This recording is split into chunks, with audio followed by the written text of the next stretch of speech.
एक अंधेरी रात की भांति है तुम्हारा जीवन, जहां सूर्य की किरण का होना तो असंभव, मिट्टी की दिए की छोटी सी लौ भी नहीं है। इतना ही होता तो भी ठीक था। निरंतर अंधेरे में रहने के कारण तुमने अंधेरे को ही प्रकाश भी समझ लिया है।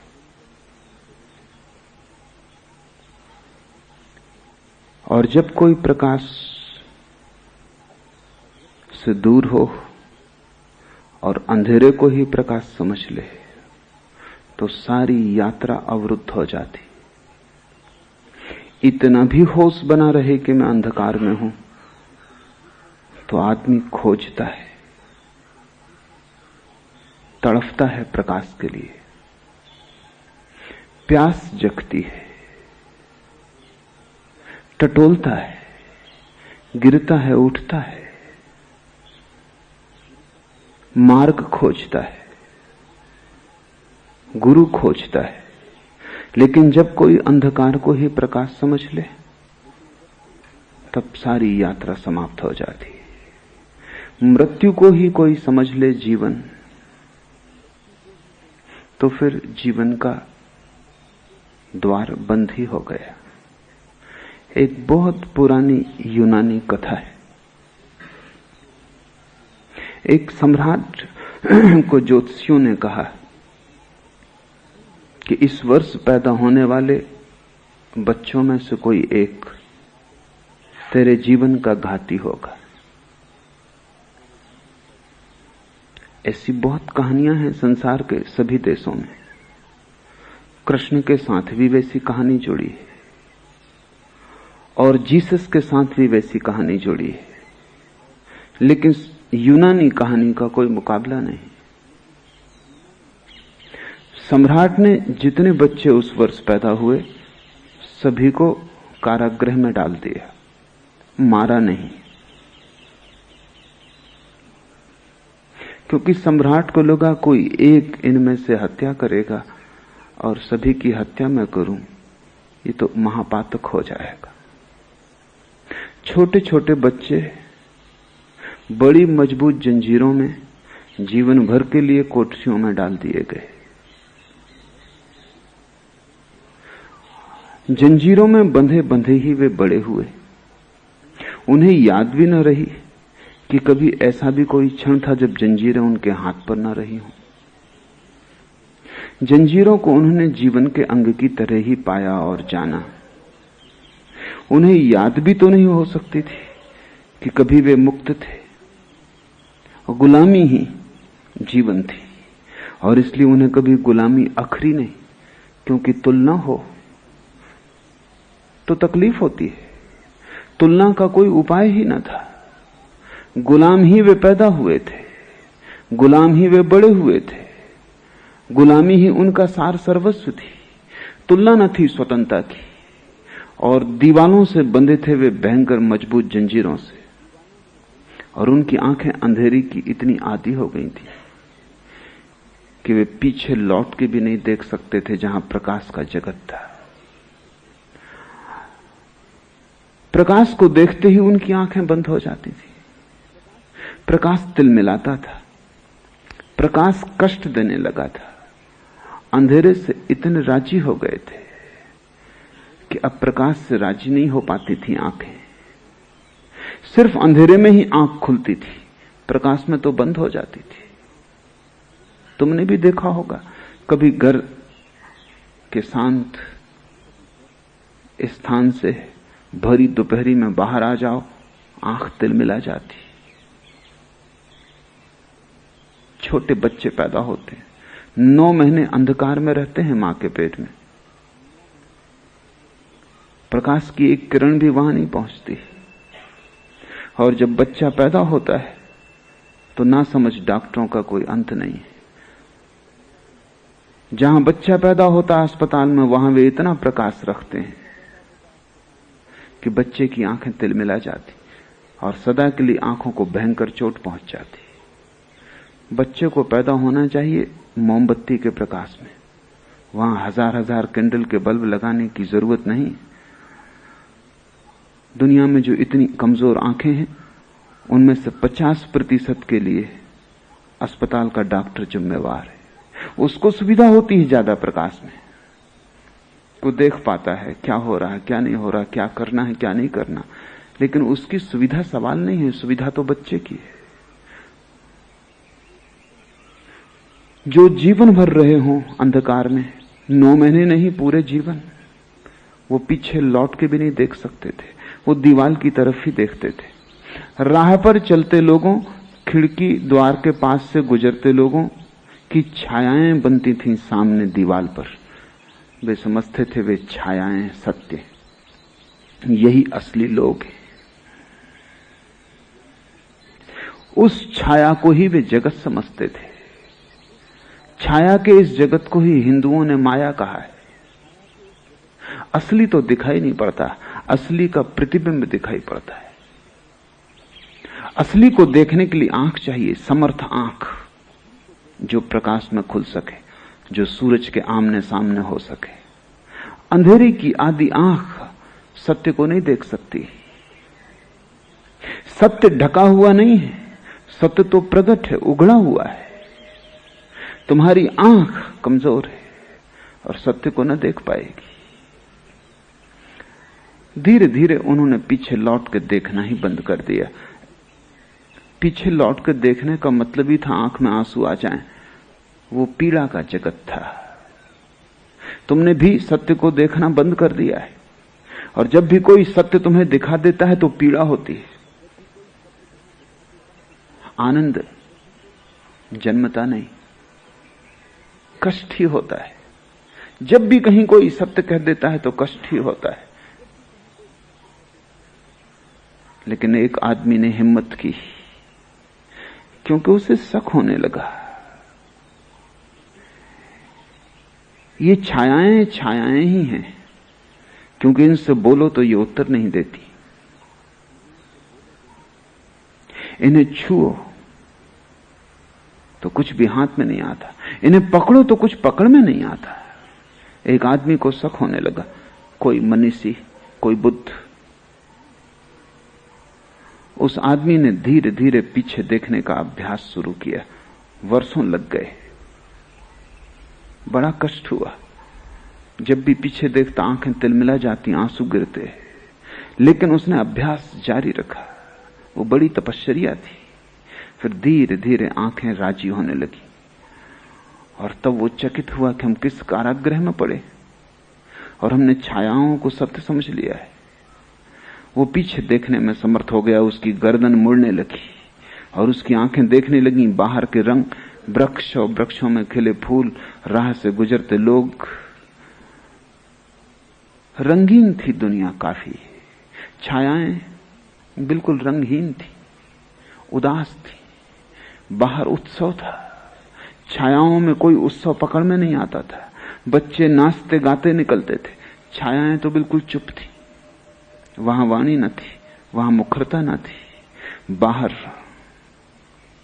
पीछे छिपा हुआ असली जगत था। उस आदमी ने धीरे धीरे इसकी चर्चा दूसरे कैदियों से शुरू की। बाकी कैदी हंसने लगे कि तुम्हारा दिमाग खराब हो गया। हम तो सदा से यही सुनते आए हैं कि यही सत्य है जो सामने है,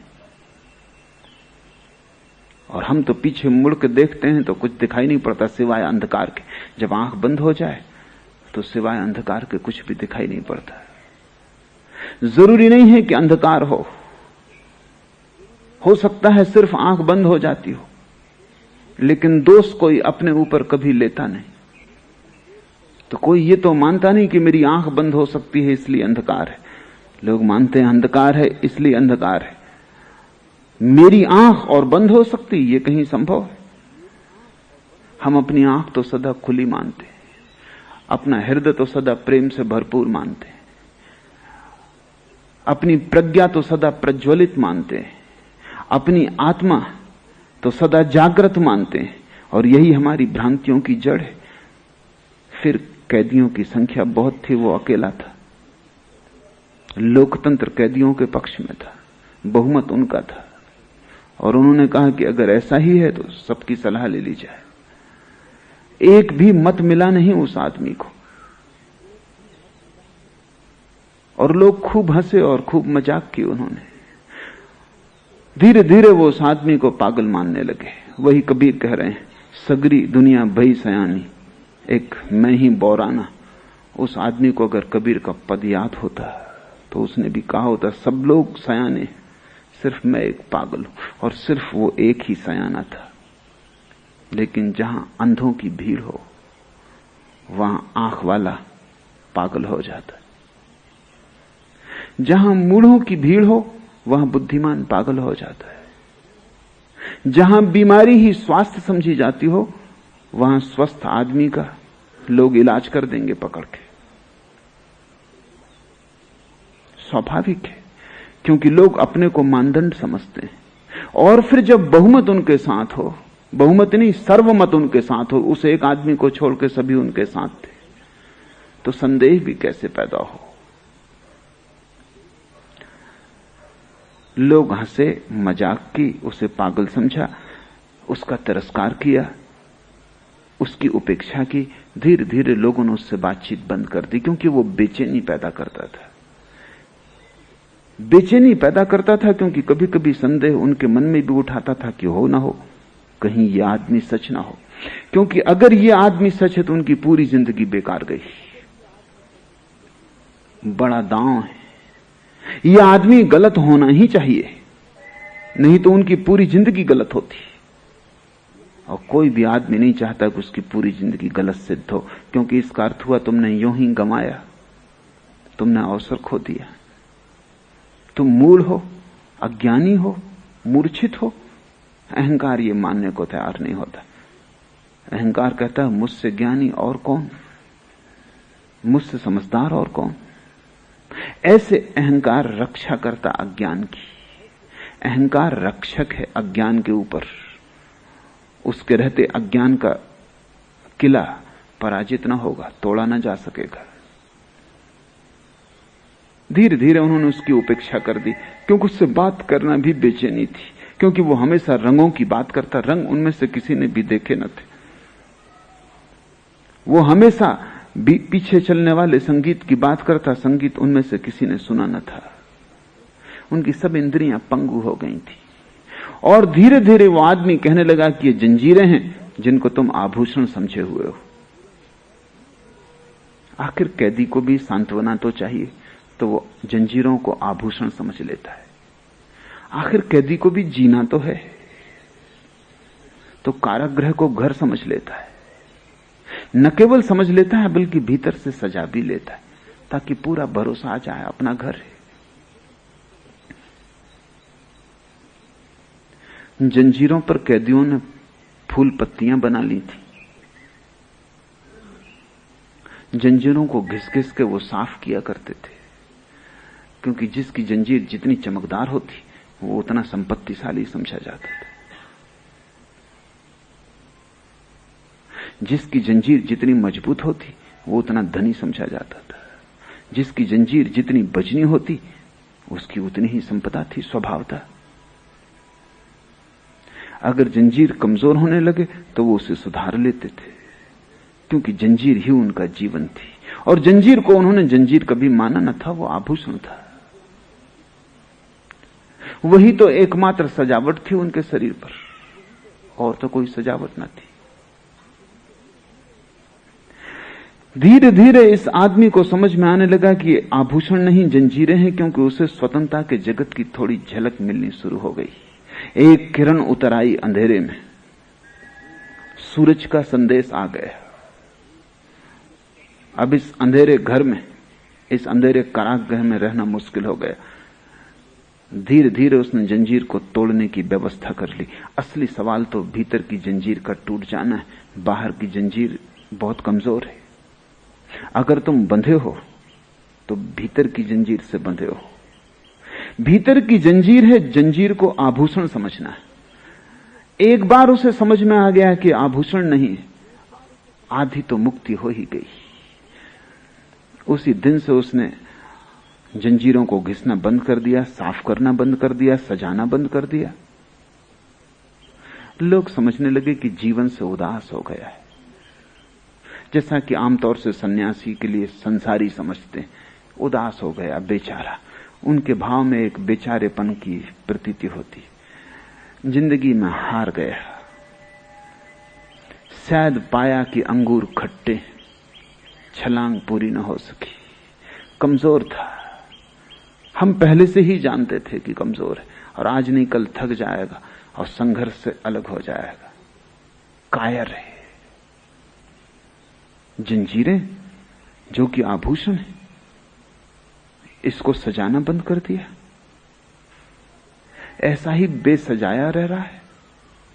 आसपास की दीवार को साफ सुथरा करना भी बंद कर दिया। अब पागलपन बिल्कुल पूरा हो गया है। लेकिन उस आदमी ने धीरे धीरे जंजीरें तोड़ने के उपाय खोज लिए। भीतर की जंजीर टूट जाए तो बाहर का कारागृह टूटा ही हुआ है, आधा तो गिर ही गया, बुनियाद तो हिल ही गई। और पीछे के जगत का, छिपे हुए जगत का संदेश आ जाए, तब एक अनंत पुकार उसे पुकारने लगी। एक प्यास उसके रोए रोए में समा गई, असली जगत में प्रवेश करना है। उसने जंजीरें तोड़ ली। जब प्यास प्रगाढ़ हो तो कमजोर से कमजोर आदमी शक्तिशाली हो जाता है। जब प्यास प्रगाढ़ ना हो तो कमजोर से कमजोर जंजीरें भी बड़ी मजबूत मालूम पड़ती हैं। प्यास बढ़ती चली गई, पीछे का जगत ज्यादा साफ होने लगा। आंख जितनी साफ होने लगी उतना ही सत्य का जगत साफ होने लगा। एक दिन उसने जंजीरें तोड़ दी और वो उस कारागृह से निकल भागा। उसके आह्लाद का अंत नहीं था, वो नाच रहा था। सूरज, पक्षी, वृक्षों में खिले फूल, बस वास्तविक लोग, छायाएं नहीं, संगीत, रंग, सुगंध। वो आह्लादित था, वो नाच रहा था। लेकिन कारागृह में अफवाह उड़ गई कि हम जानते थे कि आज नहीं कल वो जीवन के संघर्ष से भाग जाएगा। एस्केपिस्ट, पलायनवादी, भगोड़ा। संसारी हमेशा सन्यासी को यही कहता रहा। उसने साधारण सन्यासी को कहा हो ऐसा नहीं, महावीर बुद्ध को भी भगोड़ा ही कहा है कि भाग गए। ये अपने को बचाने की तरकीब है, ये अपने को सांत्वना देने की तरकीब है कि हम कायर नहीं, और तुम कायर हो इसलिए तुम वहां हो जहां तुम हो। ये अपने को समझाने की तरकीब है, हम कोई पलायनवादी नहीं, हम तो जीवन के संघर्ष में जूझेंगे और तुम्हें जीवन का भी पता ही नहीं, और जिससे तुम जूझ रहे हो वो केवल छाया का जगत है। असली जूझने वाले जीवन से जूझते हैं। तुम जिससे जूझ रहे हो और जिससे लड़ रहे हो वो सपनों से ज्यादा मूल्यवान नहीं है, और उसका अस्तित्व तुम्हारी नींद में है, उसका अस्तित्व और कहीं भी नहीं है। वो तुम्हारा सपना है, वो तुम्हारा अंधकार है, वो तुम्हारी गहन निद्रा और मूर्छा है। लेकिन अगर सब लोग सोए हों और एक जग जाए, भला वे सोए लोग भयंकर दुख स्वप्न देखते हो कि नरक में सड़ाए जा रहे हैं, गलाए जा रहे हैं, तो भी वे सोए हुए लोग कहेंगे भगोड़ा, भाग गया, जीवन के संघर्ष को छोड़ गया। करवट ले लेंगे, फिर अपने सपने में खो जाएंगे। थोड़े दिन चर्चा रही, फिर लोग भूल गए। लेकिन उस आदमी के जीवन में एक नई बेचैनी का प्रारंभ हुआ। जितना उसने बाहर की मुक्ति और आनंद को जाना, जितना उसने सत्य को अनुभव किया, उतनी ही एक नई महाकरुणा, एक दुर्दम्य करुणा पैदा होने लगी। लौट जाए कारागृह में और खबर दे दे उन सब लोगों को। थोड़े दिन तो उसने इसे समझाया अपने को कि वे सुनेंगे नहीं, और बहुमत उनका है। वे फिर हंसेंगे, वे भरोसा ना करेंगे, क्योंकि अंधकार में रहते रहते लोग श्रद्धा भूल ही जाते हैं। श्रद्धा तो प्रकाशवान चित्त का लक्षण है। अंधेरे में रहने वाले लोग संदेह में निष्णात हो जाते। संदेह अंधकार का हिस्सा है, श्रद्धा प्रकाश का। इसलिए तो समस्त ज्ञानियों ने श्रद्धा को सेतु माना है कि अगर अंधकार से प्रकाश की तरफ आना हो तो श्रद्धा के सेतु से गुजरना पड़ेगा। एक भरोसा चाहिए। भरोसे का मतलब इतना है कि जो मैंने नहीं जाना है वो भी हो सकता है। अगर तुम ये सोचते हो कि तुमने जो जाना है बस उतना ही है, तब तो यात्रा का कोई सवाल नहीं, बात समाप्त हो गई। बुद्ध आके सिर पीटे और कहें कि मैंने थोड़ा सा ज्यादा जाना है तुमसे, तो भी तुम मानोगे नहीं। संदेह का इतना ही अर्थ है कि मुझ पर सत्य समाप्त हो गया। मैंने जो जान लिया वही सत्य की भी सीमा है। मेरा अनुभव और सत्य समान है, ये संदेह है। श्रद्धा का अर्थ है मेरा अनुभव छोटा है, सत्य बहुत बड़ा हो सकता है। मेरा छोटा आंगन है, आंगन पूरा आकाश नहीं, बड़ा आकाश है। मेरी छोटी खिड़की है, लेकिन खिड़की का ढांचा आकाश का ढांचा नहीं। माना कि मैं खिड़की से ही झांक के देखता हूं तो भी खिड़की आकाश नहीं है। इतना जिसे ख्याल आ जाए, जिसे संदेह पर संदेह आ जाए, वो श्रद्धावान हो जाता है। वो बड़े से बड़ा संदेह है, ध्यान रखना। जिसे संदेह पर संदेह आ जाए, जो अपनी संदेह की प्रवृत्ति के प्रति संदिग्ध हो जाए, उसके जीवन में श्रद्धा का आविर्भाव हो जाता है। श्रद्धा का अर्थ है जानने को बहुत कुछ शेष है। मैंने थोड़े कंकड़ पत्थर बीन लिए हैं समुद्र के तट पर, लेकिन इससे समुद्र का तट समाप्त नहीं हो गया। मैंने मुट्ठी भर रेत इकट्ठी कर ली, लेकिन सागर के किनारों पर अनंत रेत शेष है। मेरी मुट्ठी की सीमा है, सागर की सीमा नहीं। मेरी बुद्धि की सीमा है, सत्य की सीमा नहीं। मैं कितना ही पाता चला जाऊं तो भी पाने को सदा शेष रह जाएगा। यही तो अर्थ है परमात्मा को अनंत कहने का। तुम कितना ही पाओ, वो फिर भी पाने को शेष रहेगा। तुम पा के थक जाओगे, वो नहीं चुकेगा। तुम्हारा पात्र भर जाएगा, ऊपर से बहने लगेगा, लेकिन उसके मेघों से वर्षा जारी रहेगी। हम कण मात्र हैं। जब कण को ख्याल हो जाता है कि मैं सब, वहीं श्रद्धा समाप्त हो जाती। श्रद्धा अज्ञात की तरफ पैर उठाने के साहस का नाम है। अनजान में प्रवेश, अज्ञात में प्रवेश, जहां मैं कभी नहीं गया, जो मैं कभी नहीं हुआ, वो भी हो सकता है। उस आदमी के मन में बहुत बार करुणा उठने लगी। आनंद का अनिवार्य लक्षण है करुणा।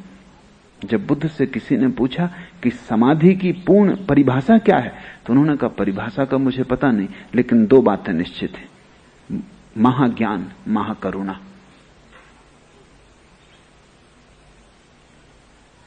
पूछने वाले ने कहा महाज्ञान कह देने से क्या काफी ना होगा? बुद्ध ने कहा नहीं, वो अधूरा होगा, वो सिक्के का एक पहलू है। दूसरा पहलू है महाकरुणा। जब भी ज्ञान का जन्म होता है तभी करुणा का जन्म हो जाता है। क्यों? क्योंकि अब तक जो जीवन ऊर्जा वासना बन रही थी वो कहां जाएगी? ऊर्जा नष्ट नहीं होती। अभी धन के पीछे दौड़ती थी, पद के पीछे दौड़ती थी, महत्वाकांक्षाएं थी अनेक, अनेक अनेक तरह के भोगों की कामना थी। सारी ऊर्जा वहां संलग्न थी। प्रकाश के जलते, ज्ञान के उदय होते, वो सारा अंधकार, वो भोग, लिप्सा, महत्वाकांक्षा ऐसे ही विलीन हो जाते हैं जैसे दिए के जलते अंधकार। ऊर्जा का क्या होगा? जो ऊर्जा काम वासना बनी थी, जो ऊर्जा क्रोध बनती थी, जो ऊर्जा ईर्षा बनती थी, मत्सर बनती थी, उस ऊर्जा का, उस शुद्ध शक्ति का क्या होगा? वो सारी शक्ति करुणा बन जाती है। महाकरुणा का जन्म होता है। और वो करुणा तुम्हारी काम वासना से ज्यादा अदम्य होती, क्योंकि तुम्हारी काम वासना और बहुत सी वासनाओं के साथ है। महत्वाकांक्षा है, धन भी पाना है। तुम काम वासना को स्थगित भी कर देते हो कि ठहर जाओ 10 वर्ष, धन कमा लोगे, ठीक से फिर शादी करेंगे। धन की वासना भी अकेली नहीं है, पद की वासना भी है। तुम पद पाने के लिए धन का भी त्याग कर देते हो, चुनाव में लगा देते हो सब धन कि किसी तरह मंत्री हो जाओ। लेकिन मंत्री की कामना भी पूरी कामना नहीं है। मंत्री हो के फिर तुम स्त्रियों के पीछे भागने लगते हो। मंत्री पद भी दांव पे लग जाता है। तुम्हारी सभी कामनाएं अधूरी अधूरी हैं, 1000 कामनाएं हैं और सभी में ऊर्जा बटी है। लेकिन जब सभी कामनाएं शून्य हो जाती, सारी ऊर्जा मुक्त होती, तुम एक अदम्य ऊर्जा के स्रोत हो जाते हो, एक प्रगाढ़ शक्ति। उस शक्ति का क्या होगा? जब भी आनंद का जन्म होता है, समाधि का जन्म होता है, सत्य का आकाश मिलता है, तब तुम तत्क्षण पाते हो कि वे जो पीछे रह गए उन्हें भी इसी खुले आकाश में ले आना है। तब तुम्हारा सारा जीवन, जो बंधे हैं उन्हें मुक्त करने में लग जाता है, जो कारागृह में हैं उन्हें खुला आकाश देने में लग जाता है, जिनके पंख जंग खा गए उनके पंखों को सुधारने में लग जाता है कि वे फिर से उड़ सकें, जिनके पैर जाम हो गए उनके पैरों को फिर जीवन देने में लग जाता है, ताकि लंगड़े चलें और अंधे देखें और बहरे सुन सकें। और तुम लंगड़े हो, तुम चले नहीं। यात्रा तुमने बहुत की है, लेकिन जब तक तीर्थ यात्रा ना हो तब तक कोई यात्रा यात्रा नहीं। तुम बहरे हो, तुमने सुना बहुत है, लेकिन वासना के सिवाय कोई स्वर तुमने नहीं सुना। और वासना भी कोई संगीत है? वासना तो एक शोरगुल है जिसमें संगीत बिल्कुल ही नहीं। वासना तो एक विसंगीत है जिससे तुम तनते हो, चिंतित होते हो, बेचैन परेशान होते हो। संगीत तो वो जो तुम्हें भर दे उस अनंत आनंद से, जहां सब बेचैनी खो जाती, जहां चैन की बांसुरी बजती है, और ऐसी बांसुरी कि उसका फिर कभी अंत नहीं आता। तुम अंधे हो, तुमने बहुत कुछ देखा है, लेकिन जो देखा है वो सब ऊपर की रूपरेखा है, भीतर का सत्य तुम नहीं देख पाते। शरीर दिखता है, आत्मा नहीं दिखती। पदार्थ दिखता है, परमात्मा नहीं दिखता। दृश्य दिखाई पड़ता है, अदृश्य नहीं दिखाई पड़ता। और अदृश्य ही आधार है दृश्य का, परमात्मा ही आधार है पदार्थ का। और आत्मा के बिना क्षण भर भी तो शरीर जीता नहीं। इधर उड़ गया पंखी, उधर शरीर जलाने को लोग ले चले। फिर भी तुमने सिर्फ शरीर देखा है और आत्मा नहीं देखी। अंधे हो तुम, पंगु हो तुम। जिसके जीवन में समाधि खिलती है वो भागता है उनको जगाने जो सोए, लेकिन उसे भी कठिनाई खड़ी होती। कुछ दिन तो उसने अपने को रोका, क्योंकि वो जानता है वे लोग हंसेंगे, क्योंकि वो जानता है वे सुनेंगे नहीं, क्योंकि वो जानता है कि उसका स्वागत नहीं होने वाला, अपमान और तिरस्कार होने वाला है, क्योंकि वो जानता है कि जो सदा से हुआ है वही फिर होगा। पत्थर और कांटों से स्वागत होगा, फूल मालाएं मिलने को नहीं। लेकिन अदम्य है करुणा, उसे रोका नहीं जा सकता। कथा है कि बुद्ध को जब ज्ञान हुआ तो 7 दिन तक वो चुप बैठे रहे। बड़ी मीठी कथा है। क्या करते रहे चुप बैठकर? बहुत बार अदम्य वेग से उठी करुणा कि जाएं। बहुत लोग भटकते हैं, सारे लोग भटकते हैं। जो मुझे मिल गया है वो बांट दूं, लेकिन कोई चीज रोकती रही, कोई चीज रोकती रही। बुद्ध जैसा व्यक्ति भी हिम्मत न जुटा सका। तुम्हारे सामने बुद्ध भी हारे हुए। बुद्ध को भी डर लगा, जिसको अब कोई डर नहीं बचा है, जिसको मृत्यु का भय नहीं, वो भी तुमसे डरता है। जो यम से नहीं डरता वो तुमसे डरता है। 7 दिन तक बुद्ध ने प्रतिरोध किया, अपना ही सब तरह से रोका कि नहीं, अपने को समझाया कि जो जागने वाले हैं वो मेरे बिना ही जाग जाएंगे, और जो नहीं जागने वाले हैं मैं लाख सिर पटकूं वो सुनेंगे नहीं, तो क्यों व्यर्थ मेहनत करूं। कथा है कि आकाश के देवता चिंतित हो गए। बड़ी बेचैनी फैल गई आकाश के देवताओं में। बेचैनी ये कि कभी करोड़ करोड़ वर्षों में कभी कोई एक व्यक्ति बुद्धत्व को उपलब्ध होता है, और वो भी अगर चुप रह गया तो जो भटकते हैं मार्ग पर उनका क्या होगा। जो अंधेरे में प्रतीक्षा करते हैं, अनजानी प्रतीक्षा, उन्हें पता भी नहीं किसी की जो मार्ग बताएगा। बताने वाले को पत्थर से ही वो स्वागत करेंगे, लेकिन फिर भी अनंत अनंत काल से खोजते तो हैं, भीतर कहीं कोई गहरे छिपे में बीज तो पड़ा ही है, न फूट पाता हो, ठीक भूमि ना मिली हो, सूरज का प्रकाश ना मिला हो, कोई पानी देने वाला ना मिला हो, कोई साज संहार करने वाला ना मिला हो, लेकिन बीज तो पड़ा ही है। उनका क्या होगा। कथा है कि आकाश के देवता उतरे, बुद्ध के चरणों में उन्होंने सिर रखा और कहा कि नहीं, चुप न बैठे, अब उठें। बहुत देर वैसे ही हो गई। देवता का अर्थ है ऐसी चेतनाएं जो अत्यंत शुभ परिणामी है, ऐसी चेतनाएं जिनके जीवन से अशुभ खो गया है, सिर्फ शुभ बचा है। अभी वे पूर्ण मुक्त नहीं, क्योंकि जब शुभ भी खो जाएगा तभी पूर्ण मुक्ति होगी। देवता का अर्थ है शुद्धतम चेतनाएं, मुक्ततम नहीं। पहले अशुद्धि से बंधी हुई चेतनाएं हैं, जिनको हम राक्षस कहें, असुर कहें, नारकी योनि में पड़े हुए लोग कहें, और फिर शुद्ध चेतनाएं हैं जो स्वर्ग में हैं, शांत हैं, शुभ परिणामी हैं, किसी का बुरा नहीं चाहती, भला चाहती, लेकिन चाह बाकी है। नरक में जो पड़े हैं उनके हाथ में जो जंजीरें हैं वो लोहे की हैं, स्वर्ग में जो पड़े हैं उनके हाथ में जो जंजीरें हैं वो सोने की हैं, हीरे माणिक्य से जड़ी हैं, पर जंजीरें हैं। मुक्त वो है जिसे न शुभ रहा न अशुभ रहा, जिसकी लोहे की जंजीरें, सोने की जंजीरें सब टूट गई। मुक्त वो है जिसका द्वंद्व समाप्त हो गया, जिसके भीतर दो ना रहे, शुभ अशुभ, अच्छा बुरा, रात दिन, स्वर्ग नरक, सुख दुख सब खो गए। देवता का अर्थ है शुद्ध सुखी चेतनाएं। निश्चित स्वभावता उनके ही हृदय में कंपन पैदा होगा, क्योंकि वो निकटतम है मुक्त पुरुषों के। नरक में पड़े लोगों को तो पता भी नहीं चला कि कोई बुद्ध हो गया है। पृथ्वी पर जो लोग हैं वो दोनों के बीच में, न तो नरक में है और न स्वर्ग में।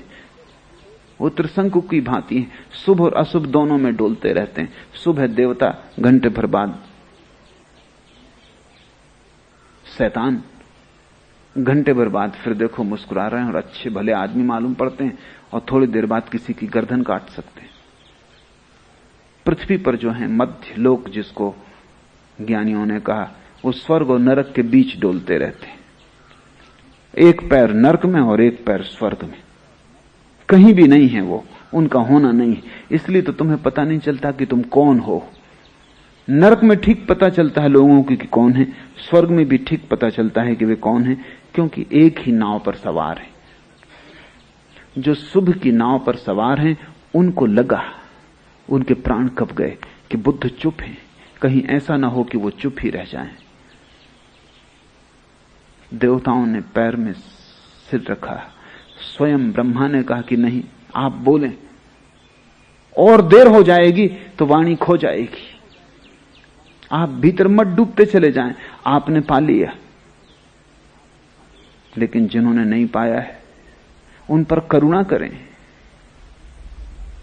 कहते हैं बुद्ध ने कहा कि जो पाने को हैं, जो पाने की चेष्टा में रत हैं, वो पा ही लेंगे। मैंने पा लिया, वे भी पा लेंगे, वे भी मेरे जैसे। थोड़ी देर अबेर होगी, पर इस अनंत काल में क्या देर क्या अबेर। घड़ी भर पहले की घड़ी भर बाद, एक जन्म पहले की एक जन्म बाद, क्या फर्क पड़ता है। मुझे क्यों परेशानी में डालते हो। और जो नहीं पाने को हैं, मेरे पहले बहुत बुद्ध पुरुष हो चुके, उन सब ने उनके द्वार पे दस्तक दी, उन्होंने द्वार भी नहीं खोला। नहीं कि द्वार नहीं खोला, वे नाराज भी हुए हैं कि क्यों हमारी नींद तोड़ते हो, क्यों हमारी शांति में दखल देते हो, हम जैसे हैं ठीक हैं, क्यों हमें बेचैन करते हो, ये किस लोक की खबरें लाते हो। यही लोग सब कुछ है, कोई और लोक नहीं है। उन्होंने श्रद्धा नहीं की, वे नहीं सुनेंगे। हजारों बुद्ध हार चुके हैं, मैं भी हार जाऊंगा, तो मुझे क्यों परेशान करते हो? देवताओं ने चिंतन किया, विचार किया कि कुछ तर्क निकालना ही पड़ेगा कि बुद्ध को उनके बाहर ले आया जाए। फिर वे सब विचार करके आए और उन्होंने कहा कि आप ठीक कहते हैं। कुछ हैं जो आपके बिना भी पालेंगे और कुछ हैं जो आपके सहयोग से भी नहीं पाएंगे, लेकिन दोनों के मध्य में भी कुछ है जो आपके बिना न पा सकेंगे और आपके साथ पालेंगे। उनकी संख्या बहुत न्यून होगी। समझ लो कि एक ही आदमी पा सकेगा तो भी उपाय करने योग्य है, क्योंकि एक व्यक्ति का भी बुद्धत्व को उपलब्ध हो जाना इतनी महान घटना है कि आप बैठे मत रहे। बुद्ध को झुकना पड़ा, देवताओं के तर्क से नहीं। देवताओं के तर्क ने तो जो प्रतिरोध था उसको भर तोड़ा, भीतर तो करुणा बहने को तैयार थी। उस आदमी को भी तकलीफ हुई, बेचैनी होने लगी। कारागृह में जिनको छोड़ आया था उनकी याद आने लगी। वे ऐसे ही बंधे बंधे समाप्त हो जाएंगे। उनका जीवन ऐसे ही अंधकार में पैदा हुआ, अंधकार में ही खो जाएगा। कभी उनकी आंखें प्रकाश न देख सकेंगी। वे छायाएं ही देखते रहेंगे दीवार पर। वे जंजीरों को ही आभूषण मानते रहेंगे। उन्हें मुक्ति के पंख कभी भी ना मिलेंगे। नहीं, भारी होने लगा उसका मन। जैसे मेघ जब भर जाते हैं तो बरसते हैं, ऐसे भारी होने लगा उसका प्राण। बरसने को तत्पर होने लगा। जैसे फूल जब भर जाता है गंध से तो खुल जाता है और गंध फेंक देता है चारों लोकांतर में, ऐसे उसके प्राण भी खिलने को तत्पर होने लगे। कोई अवश्य प्रेरणा उसे खींचने लगी वापस, जानते हुए वहां स्वागत नहीं होने को है। वो वापस लौट आया कारागृह में। लोग हंसने लगे। उन्होंने कहा, हमने पहले ही कहा था कि वहां कुछ भी नहीं है, सिर्फ छायाएं हैं जहां तुम जा रहे। आ गए वापस, आ गई बुद्धि, रास्ते पे आ गई बुद्धि। और उल्टा हमें समझा रहे थे कि हम भी तुम्हारे साथ चलें। हमें भी मूड बनाने की सोची थी, अब तो समझ आ गई। आ जाओ वापस, संभाल लो अपने आभूषणों को, यही एकमात्र जगत है। और दीवाल पर बनती छायाएं ही सत्य हैं। ये सब सपने हैं, रंगीनियों के, प्रकाश के। ये कल्पनाएं हैं और तुम अकेले नहीं हो। हम में से भी बहुतों ने ऐसे सपने देखे हैं और ऐसी कल्पनाएं की हैं। ये सब कविताएं हैं और लोगों की, सत्यों के लोगों की, मुक्त आत्माओं की, सिद्धों की। सब कल्पनाएं हैं, सब बकवास है। ये चालबाजों ने मूढ़ों को चूसने के, शोषण करने के उपाय बना रखे।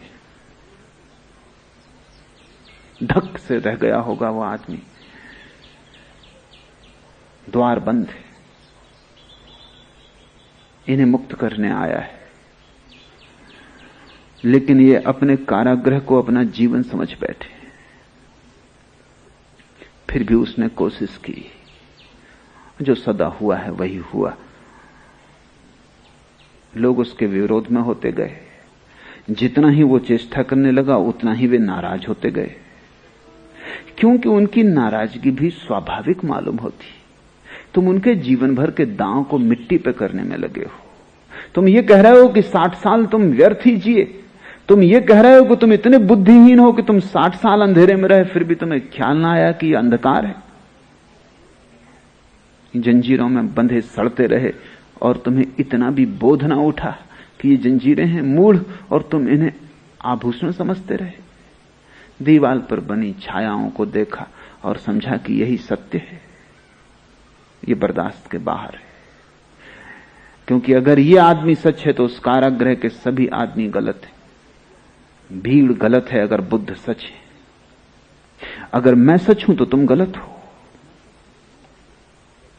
तुम्हारे सही होने का एक ही उपाय है कि मैं गलत हूं, और तुम आसानी से ये उपाय कर सकते हो। भीड़ तुम्हारी, संख्या तुम्हारी। वो आदमी अकेला था, अजनबी, अपरिचित लोगों के बीच। उसकी भाषा और हो गई थी, उनकी भाषा और थी, उनके बीच, दोनों के बीच अब कोई संवाद होना तक मुश्किल था। उसने लाख समझाने की कोशिश की, लेकिन कोई समझने को राजी न था। फिर उसका समझाना भी लोगों के सिर पर भारी होने लगा, और जो सदा हुआ है वही हुआ।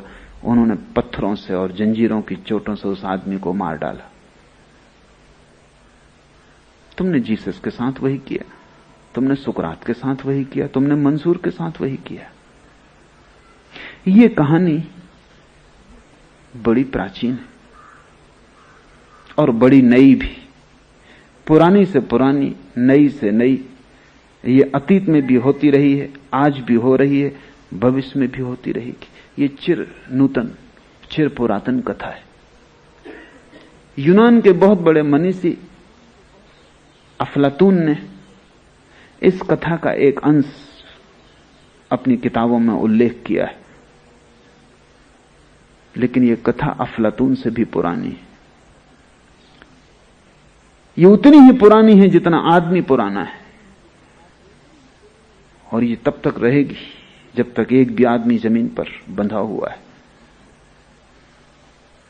अब हम कबीर के इस सूत्र को समझने की कोशिश करें, तब तुम समझ पाओगे क्यों कबीर कहता है कहे कबीर दीवाना। नहीं तो तुम ना समझ पाओगे क्यों कबीर अपने को खुद पागल कहता है। कैसी बेबूझ दुनिया है, प्रज्ञावान पागल समझे जाते, मूढ़ ज्ञानी जिन्हें कुछ भी पता नहीं है, जिन्होंने शब्दों का कचरा इकट्ठा कर लिया है या खोपड़ी में शास्त्र भर लिए, वे ज्ञानी, वे पंडित हैं। कबीर काशी में रहे जीवन भर, पंडितों की दुनिया। स्वभावतः उन सभी पंडितों ने कहा होगा पागल है। काशी, वहां तो सबसे ज्यादा बड़े अंधों की भीड़ है, वहां तो सब तरह के मूढ़ प्रतिष्ठित हैं, जिनके पास शब्दों का जाल है, वेद उपनिषद है, गीता पुराण है, जिन्हें गीता पुराण वेद उपनिषद कंठस्थ है, शब्दों के अतिरिक्त जिन्होंने कुछ भी नहीं जाना, दीवालों पर बनी छायाओं को जिन्होंने इकट्ठा किया है, बड़ी मेहनत से, बड़े श्रम से, बड़ी कुशलता से, वे बड़े निष्णात हैं तर्क में, शब्द में। लेकिन शब्द तो छाया है सत्य की, और तर्क तो सिर्फ सांत्वना है। इसलिए कबीर अपने को खुद कहते हैं कहे कबीर दीवाना। एक एक शब्द को सुनने की, समझने की कोशिश करो, क्योंकि कबीर जैसे दीवाने मुश्किल से कभी होते हैं, उंगलियों पर गिने जा सकते हैं। और उनकी दीवानगी ऐसी है कि तुम अपना अहोभाग्य समझना अगर उनकी सुराही की शराब से एक बूंद भी तुम्हारे कंठ में उतर जाए, अगर उनका पागलपन तुम्हें थोड़ा सा भी छू ले तो तुम स्वस्थ हो जाओगे। उनका पागलपन थोड़ा सा भी तुम्हें पकड़ ले, तुम भी कबीर जैसा नाच उठो और गा उठो, तो उससे बड़ा कोई धन्य भाग नहीं। वही परम सौभाग्य सौभाग्यशालियों को ही उपलब्ध होता है। जब मैं भूला रे भाई मेरे सतगुरु जुगत लखाई, क्रिया कर्म आचार में छाड़ा, छाड़ा तीर्थ नाना, सगरी दुनिया भई सयानी, मैं ही एक बौराना।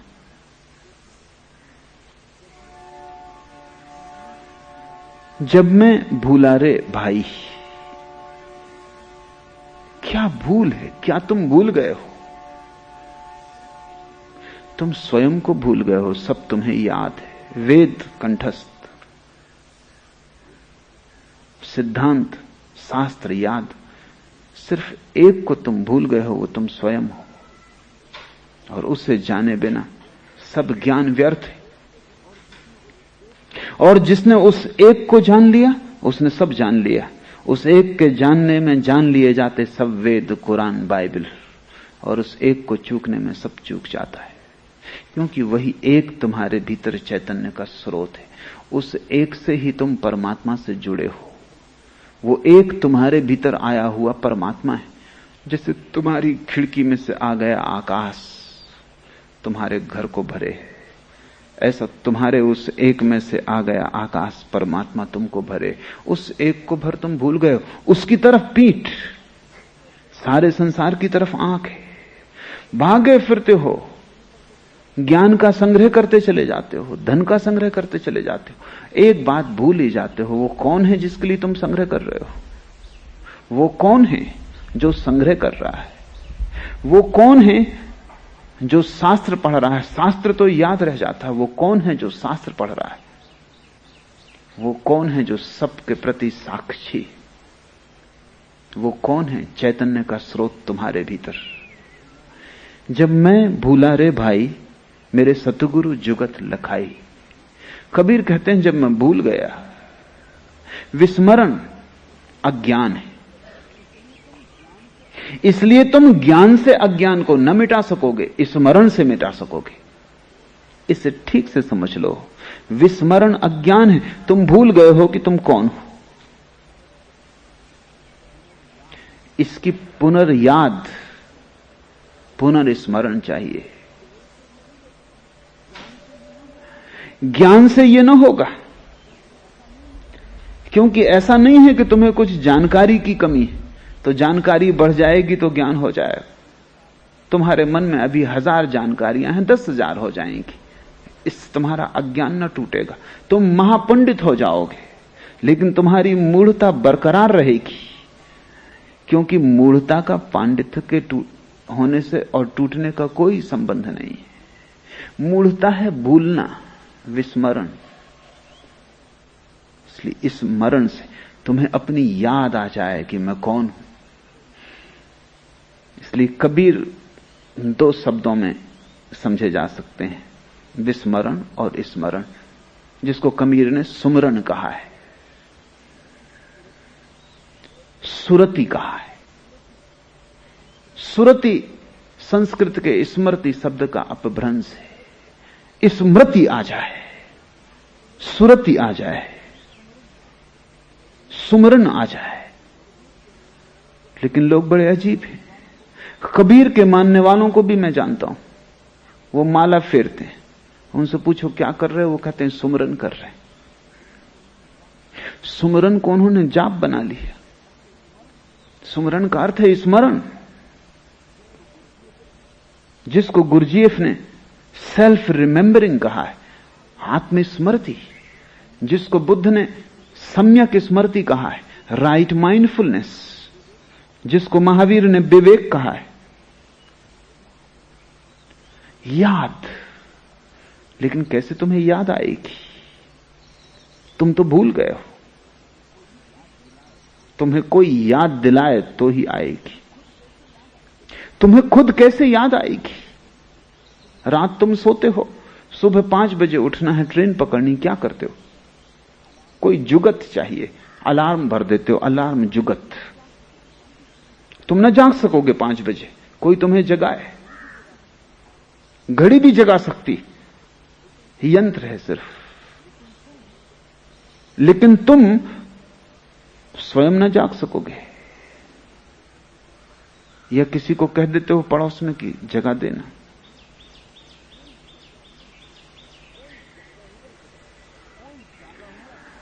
कोई जागा हुआ जगा सकता है।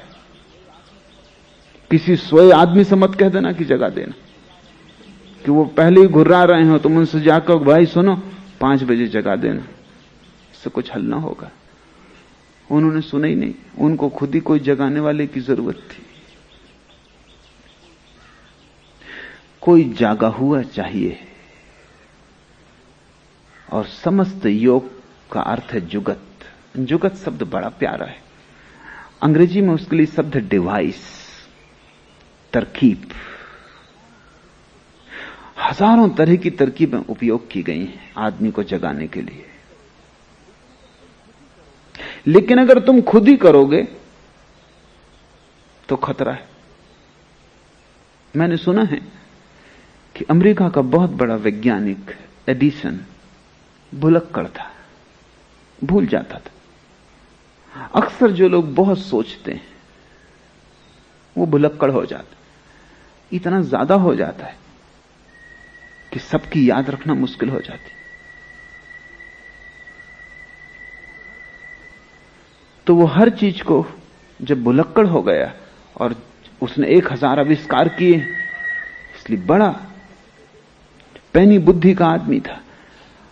कभी वो कोई चीज आधी पूरी न कर पाए, आधी की है, आधा कोई आविष्कार कर लिया है, फिर भूल जाए वर्षों तक, तो बड़ा नुकसान होने लगा।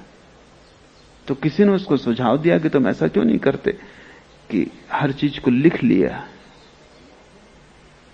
ताकि याद बनी रहे। तो उसने लिखना शुरू कर दिया। तो अलग अलग कागजों पर लिख के रखता जाता, वो कागज खो जाते कि कहां रख दिया। किसी ने कहा तुम भी पागल हो, अलग अलग कागज पे क्यों लिखते हो, डायरी क्यों नहीं बना लेते। उसने डायरी बना ली, डायरी खो गई। आदमी भूलने वाला हो तो इससे क्या फर्क पड़ता है, तुम चाहे कागज पे लिखो चाहे तुम डायरी पे लिखो, इससे फर्क ही क्या पड़ता है। क्योंकि वो आदमी तो बुनियादी वही है। वो डायरी भूल गया एक दिन, उसने कहा इससे तो कागज ही बेहतर थे, एक भूलता था तो बाकी तो बचते थे, पूरा गया।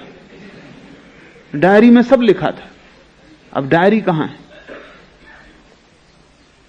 आदमी अपने से कोशिश करेगा तो उसका जो बुनियादी गुण है उसके पार नहीं जा सकता। इसलिए आध्यात्मिक जीवन में गुरु की अनिवार्यता है। गुरु का केवल इतना ही अर्थ है, कोई जो जाग गया, कोई जो तुम्हें भूलने न देगा, कोई तुम्हें जो कोड़े लगाता रहेगा, कोई तुम्हें जो हिलाता रहेगा, कोई तुम्हें जो करवट लेके फिर सपने में न खो जाने देगा। तुम्हारा सारा अतीत नींद की तैयारी। गुरु के रहते भी तुम जाग जाओगे ये पक्का नहीं है, लेकिन गुरु के बिना तो बिल्कुल पक्का है कि तुम जाग ना सकोगे। हां, यह हो सकता है कि तुम नींद में ही सपना देखने लगो कि जाग गया। यह भी होता है। तुमने कभी नींद में ऐसा सपना भी देखा होगा जब तुम जाग गए। इसलिए अलार्म भी बहुत काम नहीं दे सकता। अलार्म बज रहा है, तुम सो रहे हो, तुम एक सपना पैदा कर लेते हो कि मंदिर में प्रार्थना चल रही, घंटी बज रही, तुमने खत्म कर दी घड़ी, तुमने तरकीब निकाल ली, नींद ने रास्ता बना लिया। क्योंकि अगर अलार्म है तो जगना पड़ेगा। तो नींद ने एक सपना पैदा किया। नींद ने कहा कैसी सुंदर आरती उतर रही भगवान के मंदिर में, कैसी घंटी बज रही मधुर। बस अब तुम सो सकते हो, अलार्म का कोई सवाल न रहा। नींद में तुम अलार्म भी बंद कर सकते हो, करवट ले सकते हो। घड़ी मुर्दा है, इसलिए विधियां अकेली काम न देंगी, गुरु चाहिए। विधियां तो उपलब्ध हैं, पतंजलि का योग शास्त्र, योग सूत्र उपलब्ध है, सब विधियां लिखी। लेकिन अगर किताब पढ़ के तुमने काम किया तो विधियां घड़ी की तरह होंगी, यंत्रवत। तुम कर भी लोगे, लेकिन करोगे तो तुम ही, सोया हुआ आदमी। कबीर कहेंगे स्मरण करो, तुम सुमरण कर लोगे, माला फेर लोगे। जीवित गुरु चाहिए। सभी धर्म मर जाते हैं, जिस दिन उनका जीवित गुरु मर जाता है उसी दिन मर जाते हैं। सिख धर्म जिंदा था जब तक 10 गुरु जिंदा रहे। जिस दिन गुरु गोविंद सिंह ने तय किया कि अब गुरु ग्रंथ ही गुरु होगा, अब कोई जीवित गुरु नहीं होगा, उसी दिन मर गया।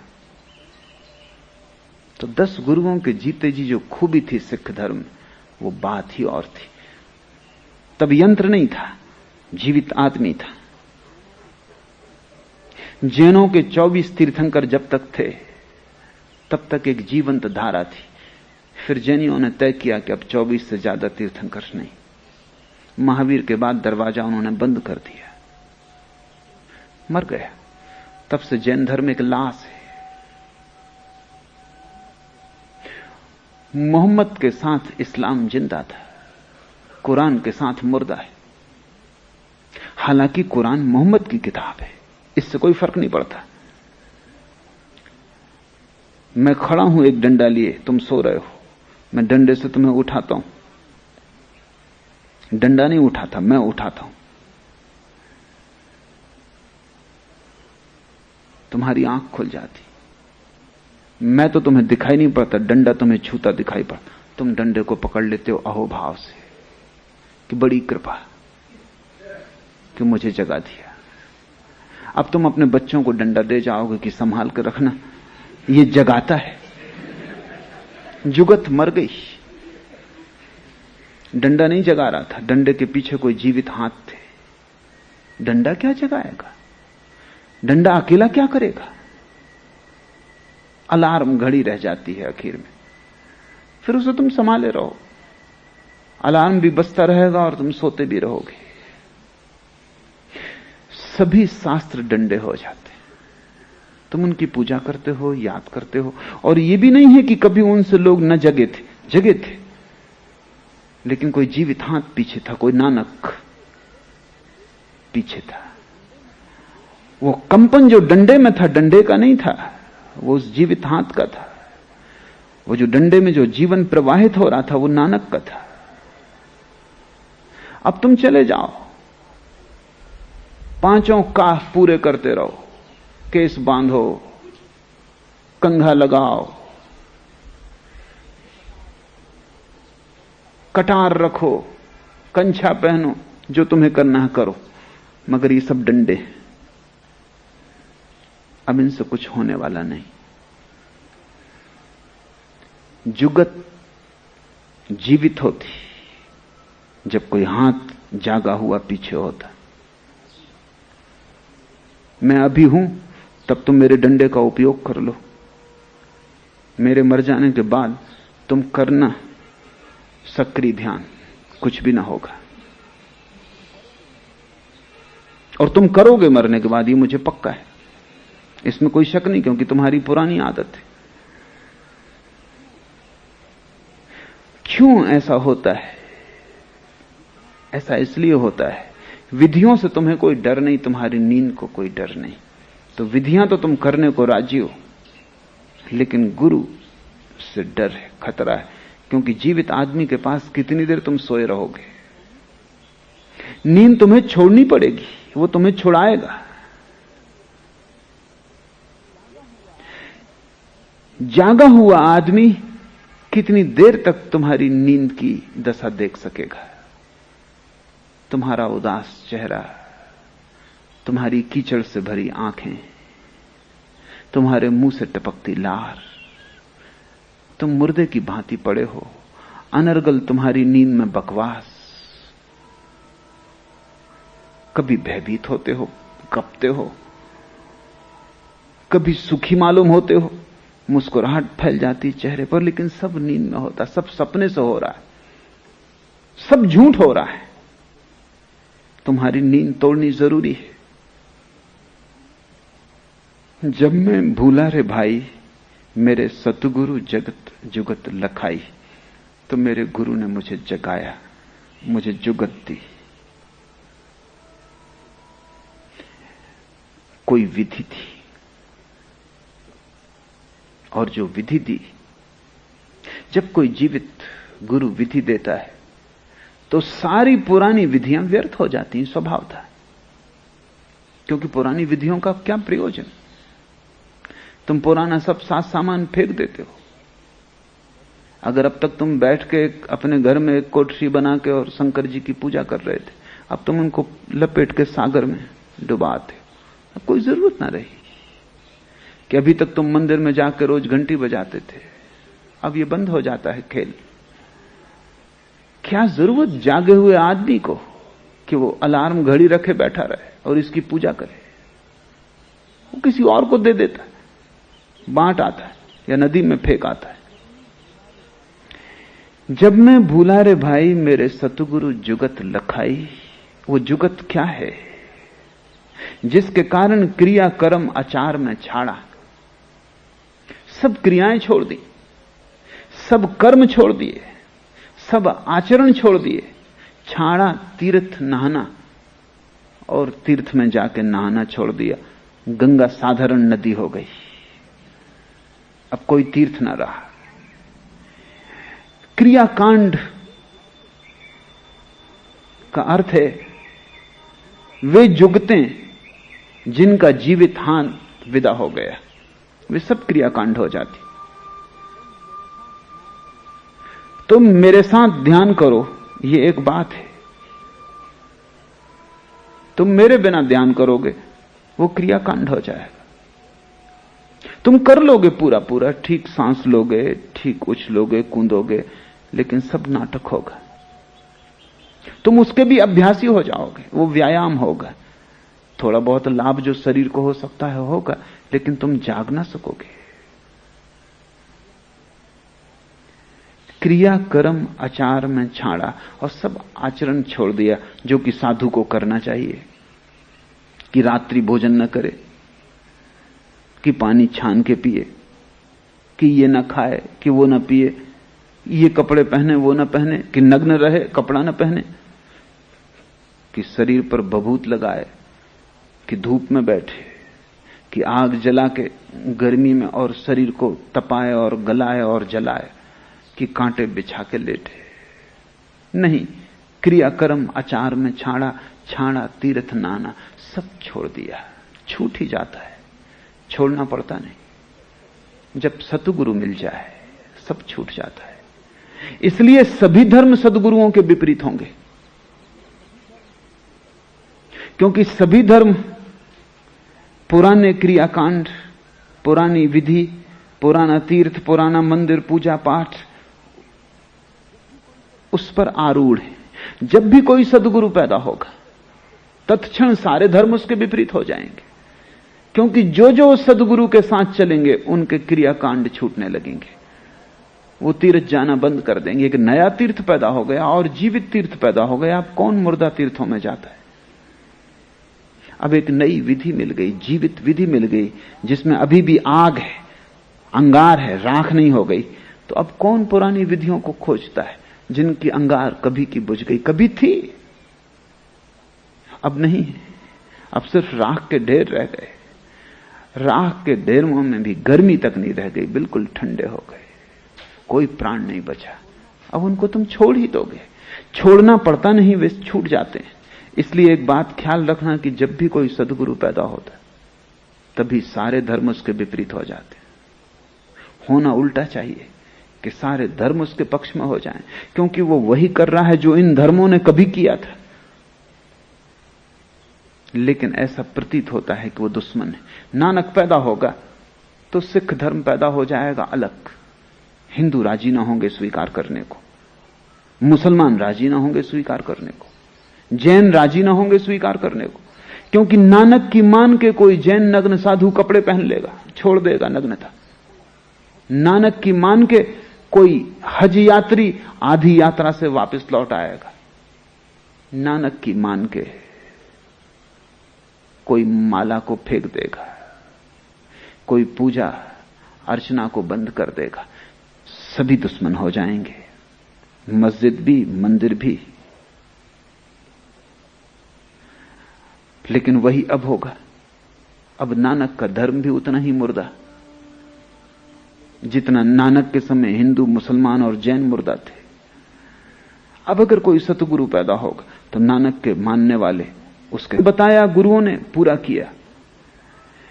ऐसी हालतें आ गई कि गुरु थक जाते थे, क्योंकि उनका सब जितना बता सकते थे बता दिया, और बुद्ध उसको इतनी निष्णात स्थिति से करते, इतनी तत्परता और लगन से करते कि गुरु के पास यह भी बहाना ना बचता कहने का कि तुमने ठीक से नहीं किया इसलिए नहीं हो रहा। गुरुओं के पास वो तरकीब है। गुरु जो कि सच में गुरु नहीं है, क्योंकि वो जो बताते हैं तुम कभी पूरा कर नहीं पाते, इसलिए जांच कभी हो नहीं पाती कि वो जो बताते हैं वो कुछ सार का भी है क्या निस्सार है।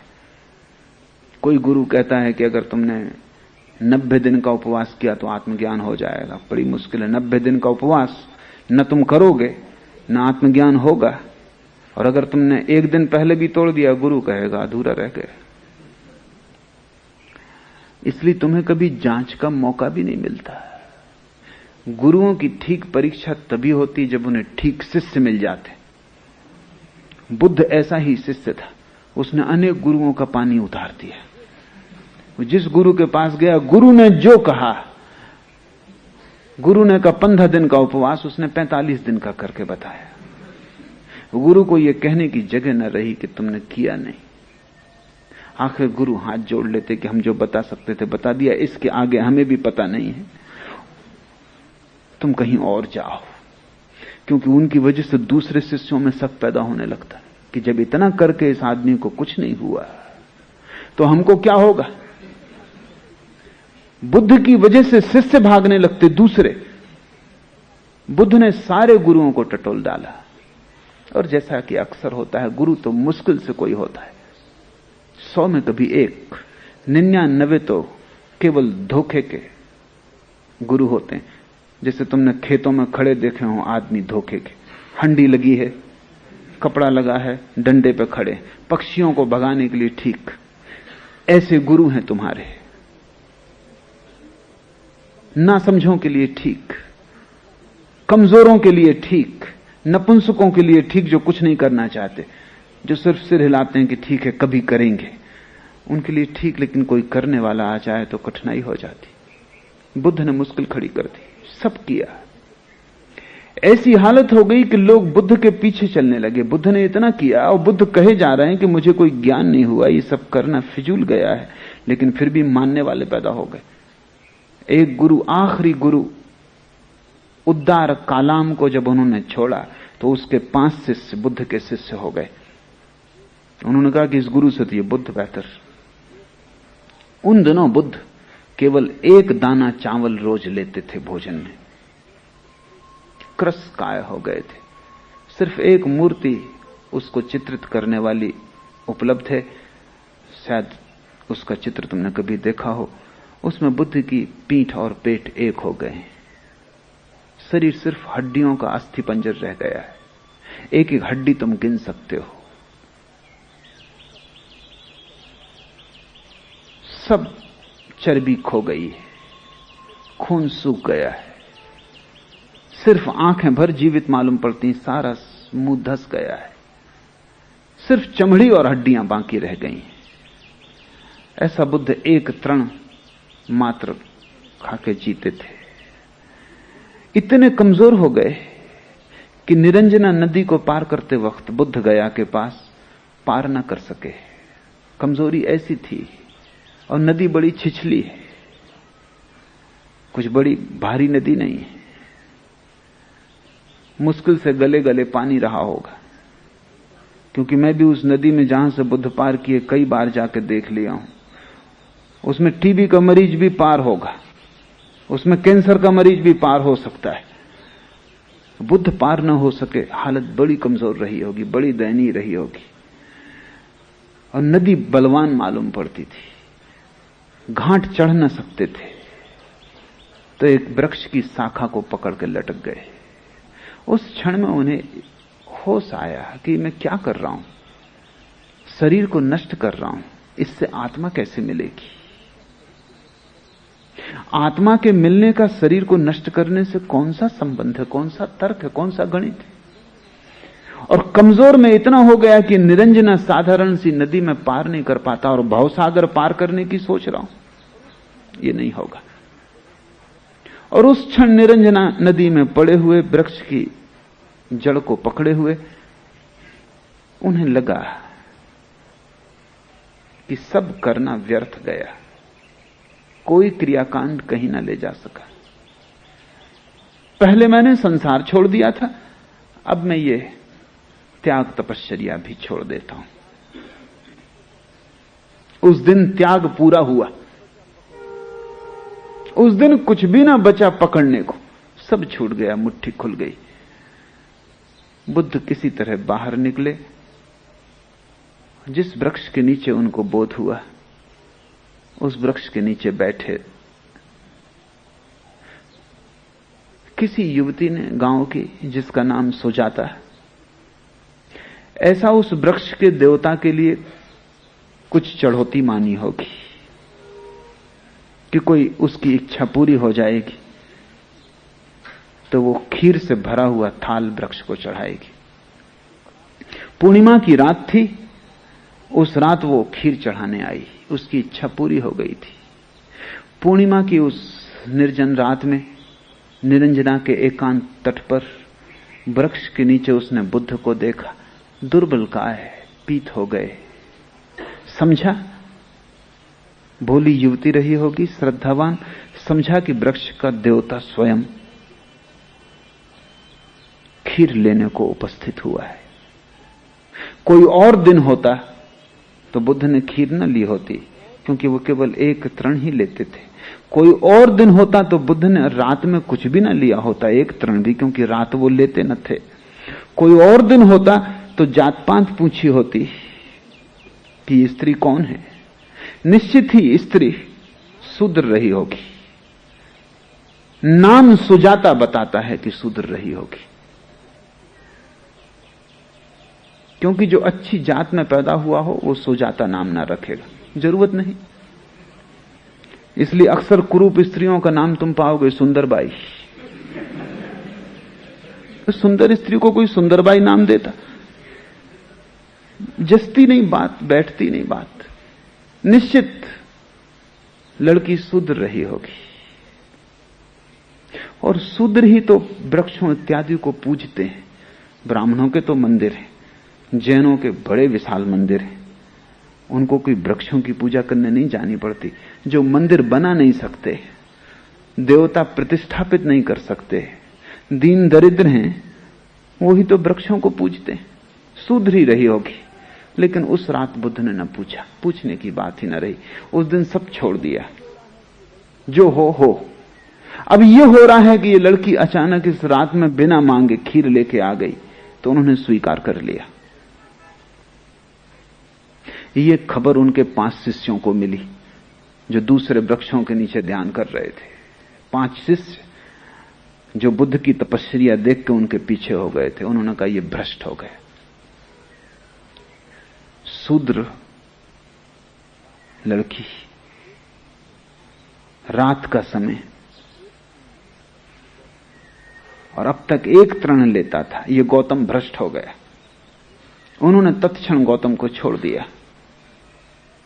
त्याग कर दिया। वैसी ही दशा कबीर की हो गई होगी।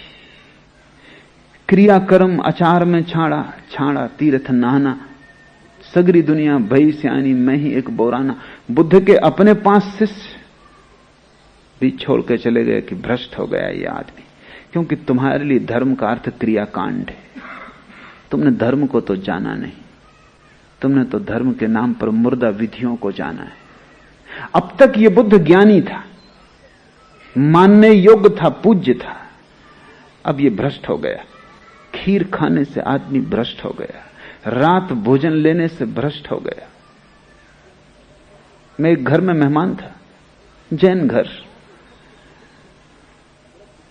गांव के सबसे प्रतिष्ठित वृद्ध जैन मुझे मिलने आए थे। उन्होंने मेरी किताब साधना पथ पढ़ी थी और बहुत प्रभावित हुए थे, और मेरी बड़ी तारीफ कर रहे थे, ऐसे जैसे मैं 25वां तीर्थंकर। और तभी घर की गृहिणी ने मुझे आके कहा कि अब आप चलें, रात हुई जाती है, भोजन कर लें। जैन तो रात भोजन नहीं करते। और वृद्ध इतने भाव में थे कि मैंने कहा कि थोड़ी देर हो जाएगी तो हर्जा नहीं, पहले उनसे मैं बात कर लूं। फिर रात हो गई। फिर गृहिणी आई, उसने कहा देर हुई जाती है। अब उसको भी बेचैनी शुरू हो गई, क्या रात में मैं भोजन करूंगा। और जब मैंने कहा कि बस मैं स्नान कर लूं और आया, तो वृद्ध जो मेरा पैर पकड़े बैठे थे, उन्होंने तत्क्षण मेरा पैर छोड़ दिया और कहा क्या आप रात्रि भोजन करेंगे। मैंने कहा भूख न तो दिन जानती न रात, और महावीर के जमाने में बिजली नहीं थी। अंधेरे में 90% लोग अंधेरे में भोजन करते थे। 10% जिनके पास सुविधा थी वो भी मिट्टी के दिए जलाते थे। उन दियों में भी बहुत रोशनी न थी, उल्टे उन दियों के कारण कीट पतंग आते थे। अब इस एयर कंडीशनड घर में कीड़े पतंगों के आने का उपाय नहीं। दिन हो कि रात, सूरज सदा बटन से बुझता और जलता है, उगता डूबता है। तुम क्या इसमें पंचायत की बात है, कोई हर्जा नहीं। ज्यादा उचित यह है कि आपकी बात पूरी हो जाए। वृद्ध हैं, इतने दूर चल के आए। उन्होंने कहा कि तब फिर मुझे आपको एक बात कहनी पड़ेगी कि मैं कुछ सीखने आया था, लेकिन मैं गलत आदमी के पास आ गया, और बजाय सीखने के मैं आपको इतना सिखाना चाहूंगा। मैं वृद्ध हूं, 75 वर्ष की मेरी उम्र है।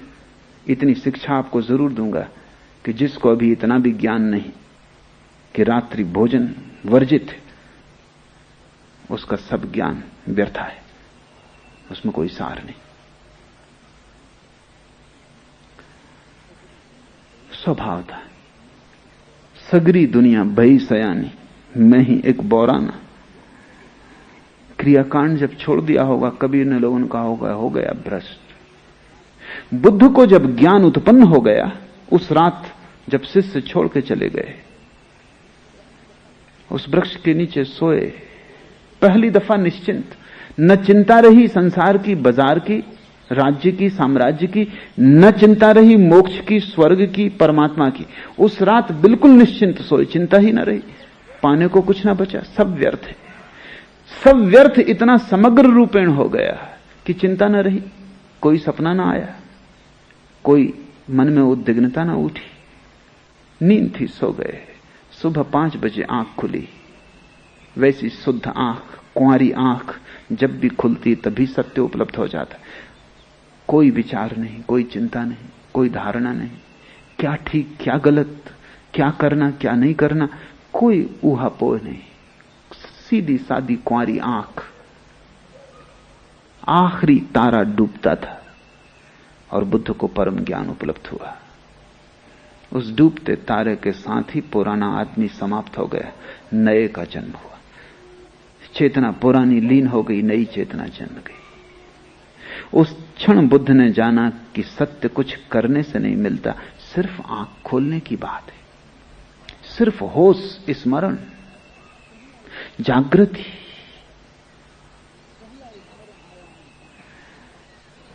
पहला स्मरण आया उन 5 शिष्यों का जो छोड़ के चले गए। इतने दिन साथ थे बेचारे, असमय में साथ रहे, जब कुछ देने को ना था तब पीछे चले, जब कुछ मेरे पास ही ना था तब मुझे गुरु माना, और अब जब मेरे पास देने को है तब वो छोड़ के चले गए। तो बुद्ध उनको खोजने निकले,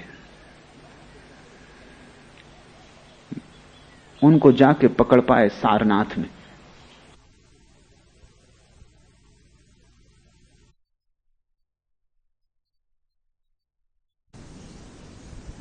जब उन्होंने देखा बुद्ध को आते हुए दूर से एक टीले पर बैठे हुए, तो उन 5 ने तय किया ये भ्रष्ट गौतम आ रहा है, हम ना तो उठ के इसको आदर दें और ना नमस्कार करें, न इतना हम इसकी तरफ पीठ कर लें। अगर इसको आना हो खुद आ जाए, बैठना हो खुद बैठ जाए, हम ये भी ना कहें कि बैठो। जो साधारण अतिथि के लिए भी किया जाता है वो भी हम ना करें। ये गौतम भ्रष्ट है, इसने नियम छोड़ दिए, तप छोड़ दिया, चर्या छोड़ दी, आचरण भ्रष्ट, इसके लिए अब कोई समादर नहीं। लेकिन जैसे जैसे बुद्ध पास आने लगे उनको बड़ी बेचैनी होने लगी। जैसे ही बुद्ध पास आए, निकट आए, पहले एक उठ के खड़ा हुआ, चरणों में गिरा, फिर दूसरा, फिर तीसरा, फिर वो 5। और बुद्ध ने कहा तुमने निर्णय कुछ और किया था, निर्णय बदल क्यों दिया? निर्णय पर आदमी को टिकना चाहिए। उन्होंने कहा हमने बदला, ऐसा कहना ठीक ना होगा। तुम्हारी सन्निधि, तुम्हारा पास होना और हमने आदर दिया, ऐसा कहना भी ठीक ना होगा, क्योंकि हमने तो निर्णय किया था न देने का। आदर हुआ तुम्हारी मौजूदगी में, जैसे कोई एक चुंबक खींच ले। जिनके भीतर भी थोड़ी सी क्षमता है वो सद्गुरुओं के पास खिंचे चले जाते हैं चुंबक की भांति। किसी क्रियाकांड के कारण नहीं, किसी योग तप तपश्चर्या के कारण नहीं, किसी संप्रदाय, सिद्धांत, शास्त्र के कारण नहीं, जिनके भीतर भी थोड़ी सी भी संभावना है आत्मा की, वो सदगुरु के पास खिंचे चले जाते हैं। चाहे सारी दुनिया विरोध में हो, चाहे सारी दुनिया कहे कि तुम पागल हो, वो पागल होना दांव लगाने जैसा लगता है, वो पागल होना शुभ मालूम होता है। ना मैं जानूं सेवा बंदगी, ना मैं घंट बजाई, ना मैं मूरत धरी सिंहासन, ना मैं पुहक चढ़ाई, सब छूट गया फूल चढ़ाना पत्थरों पर। क्योंकि जो अपनी आत्मा के खिले हुए फूल को परमात्मा में चढ़ाने में समर्थ हो गया, अब वो फूलों को तोड़ के पत्थरों पर चढ़ाने जाएगा।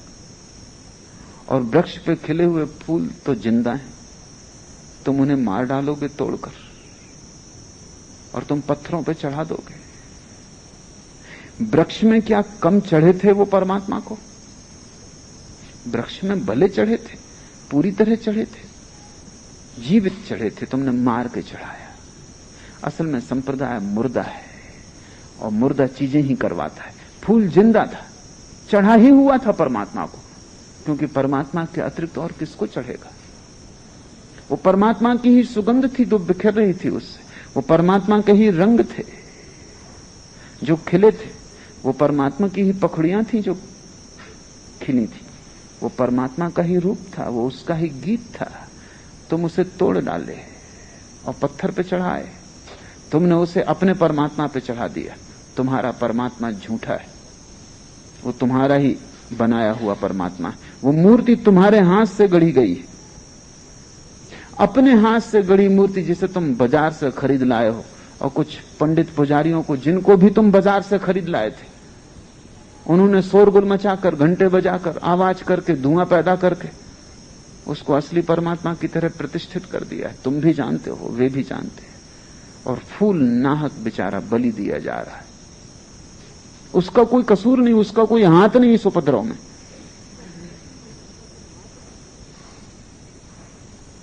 मैं जबलपुर में था तो मैंने एक बड़ा बगीचा अपने चारों तरफ लगा रखा था।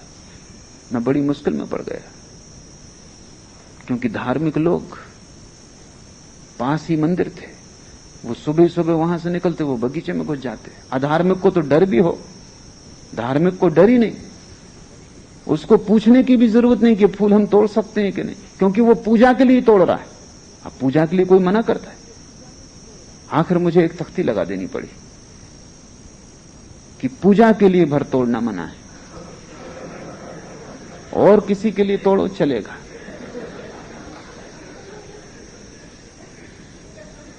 क्योंकि पूजा का फूल तोड़ने से क्या लेना देना। और वो इतनी अकड़ से घुस आते, राम राम जपते, उनका अधिकार है, ये तो पूजा के लिए तोड़ रहे हैं। वो मुझसे कहते, ये कोई हम अपने लिए थोड़ी तोड़ रहे हैं। फूल भले सोह रहे हैं वृक्षों पर, क्यों उनको तोड़ के पत्थरों पे चढ़ा रहे हो? अगर बहुत ही ज्यादा इच्छा होती हो, पत्थर को लाके फूलों पे चढ़ा दो, कम से कम जिंदगी पे मुर्दा को चढ़ा दो। मगर संप्रदाय उल्टा ही सिखाते हैं। जिस दिन कबीर ने बंद कर दिया, ना मैं जानूं सेवा बंदगी, ना मैं घंट बजाई, ना मैं मूरत धरी सिंहासन, ना मैं पुहक चढ़ाई, ना हरि रिज है जब तप कीन है, ना काया के जारे, न तो परमात्मा को कोई रटन लगा के राम राम की पा सकता है, रिझा सकता है। रिझाएगा क्या, उल्टा उसको उबाता होगा। मैंने सुना है एक आदमी मरा और उसने जाके स्वर्ग में जब देखा तो वो बहुत नाराज हुआ। एक पापी जो उसके घर के सामने ही रहता था, वो परमात्मा के पास बैठा हुआ, उसे नरक में होना चाहिए। और उसने कहा, यह अन्याय है, ये क्या मैं अपनी आंख से देख रहा हूं। तो यहां भी रुस्वत चल रही है कि भाई भतीजावाद चल रहा है। क्या मामला है, ये आदमी यहां कैसे बैठा है, ये पापी। और मैं सदा तुम्हारा गुणगान गाता रहा, और सिवाय कष्ट के मुझे जिंदगी में कुछ न मिला। और अब ये कष्ट तुम दे रहे हो कि इस पापी को यहां देखना पड़ेगा स्वर्ग में, तो मतलब हमारे पुण्य का क्या हुआ? परमात्मा ने कहा, तुम इसमें ही खैर समझो कि तुम स्वर्ग में हो, की वजह से तुमने मुझे तक नहीं सोने दिया, तुम खोपड़ी खा गए। एक रात चैन न लेने दिया। तुम काफी सौभाग्य समझो कि तुम यहां प्रवेश किए जा रहे हो, और ये आदमी यहां है क्योंकि इसने कभी मुझे सताया नहीं। इसने ना तो कभी कोई प्रार्थना की, न कभी पूजा की, न ये कभी मंदिर गया। दुनिया इसे पापी समझती थी, क्योंकि दुनिया जिसे पुण्य समझती वो पुण्य ही नहीं है। मंदिर जाने में क्या पुण्य है? लेकिन इस आदमी ने चुपचाप दीनों की सेवा, फोटोग्राफर तैयार नहीं रखे, ये चुपचाप लोगों के घरों में डाल आया, उनको भी पता नहीं है। वो धन्यवाद देने का भी मौका इसने नहीं दिया। ये मंदिर नहीं गया, ये सच है। इसने पूजा नहीं की, ये सच है, लेकिन ये मेरा प्यारा है। ना मैं मूरत धरी सिंहासन, ना मैं पोहप चढ़ाई, ना हरि रिझे जब तप कीने, ना काया के जारे। और तुम शरीर को तपाओ, जलाओ, इससे तुम सोचते हो परमात्मा प्रसन्न होगा। आत्मा तक प्रसन्न नहीं होती, परमात्मा क्या प्रसन्न होगा? भीतर की आत्मा से पूछो, वो परमात्मा का प्रतिनिधि है तुम्हारे भीतर। पीड़ा पाती है तुम जब प्रफुल्लित हो, जब तुम्हारा सारा शरीर खिला है और स्वस्थ है, जब तुम्हारे सारे शरीर के रग रग रोए रोए में जीवन की धारा बह रही, जब तुम नाच सकते हो, तभी तुम्हारी आत्मा प्रसन्न है। और जिस बात में आत्मा प्रसन्न है वही परमात्मा की पूजा है। तुम अपनी आत्मा की सुनो, तुमने परमात्मा की सुनी। तुमने अपनी आत्मा की न सुनी, तुम परमात्मा के दुश्मन हो। गुरजीएफ कहा करता था कि दुनिया के सारे धर्म परमात्मा के दुश्मन हैं, और वो ठीक कहता था, क्योंकि वे सब तुम्हें तुम्हारी आत्मा की सुनने की नहीं सिखाते। उनके पास बंधे हुए अनुशासन है, इनको पूरा करो, आओ अपने को ही मारो, अपना ही गला घोंटो। वे सब आत्मघाती हैं।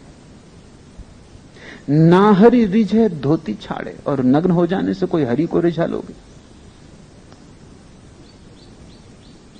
वह पांचों के मारे, और पांचों इंद्रियों को भी मार डालो, फोड़ लो आंखें अपनी, कान में सींगचे डाल लो, ताकि न सुनाई पड़ेगा संगीत, न वासना पैदा होगी, न दिखाई पड़ेगा रूप, न वासना पैदा होगी। मार डालो, काट डालो पांचों इंद्रियों को। वही तो तुम्हारे साधु सन्यासी कर रहे हैं। परमात्मा बनाता है, तुम मिटाते हो। तुम कैसे उसके मित्र हो सकते हो? परमात्मा आंखें बनाता है, तुम परमात्मा कान देता है। तुम बहरे बनना चाहते हो?